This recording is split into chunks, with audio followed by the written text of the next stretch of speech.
சில வீடியோஸில் பார்த்தீங்கன்னா என்ன பண்ணியிருப்பாங்கன்னா, மெஷினுடைய வாய்ஸை மேட்ச் பண்ணியிருப்பாங்க. அது கொஞ்ச நாள் கழித்து ஒரு பெண் பேசுகிற மாதிரி, ஒரு வீடியோவில் 3-4 பெண் பேசுகிற மாதிரி, என்னுடைய வாய்ஸுக்கு மேட்சாக யாருடைய வாய்ஸு மேட்ச் ஆகுதுன்ட்டு அவங்க செக் பண்ணிகிட்ருக்காங்க. இதை நான் கண்டுபிடிச்சேங்க. அது மட்டும் இல்லைங்க, ரோபோட்டுன்னு ஒரு உலகமே தயாராகிட்டுருக்கு. அதுக்கு இருக்கிற இன்ஃபர்மேஷனாக கலெக்ட் பண்ணி கொடுத்துட்ருக்கு. உங்களுடைய முகம், உங்களுடைய உருவம், உங்களுடைய உணர்வுகள், உங்களுடைய தனித்துவத்தை அவங்க திருடிக்கிட்டு இருக்காங்க.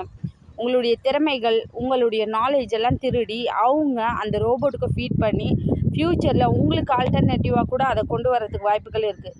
இதை தான் எந்திரன் மூவி மூலமாக நம்மளுக்கு காட்டியிருப்பார் சங்கர் சார். உண்மையிலே தமிழ் சினிமாவில் இருக்கக்கூடிய இயக்குனர்கள் ஒரு ஞானிகள் தாங்க. நம்மளுக்கு எவ்வளோ நல்ல விஷயங்களை கொண்டு வந்து சேர்த்துருக்காங்க. கண்டிப்பாக இளைய சமுதாயம் இந்த சோஷியல் மீடியாவில் ரொம்ப கேர்ஃபுல்லாக இருக்கணும். பெண்களை ஆபாச ஒரு பொருளாக கொண்டு வர்றதுக்கு இன்றைக்கி இந்த ரோபோட் மிகப்பெரிய உதவியாக இருக்குது.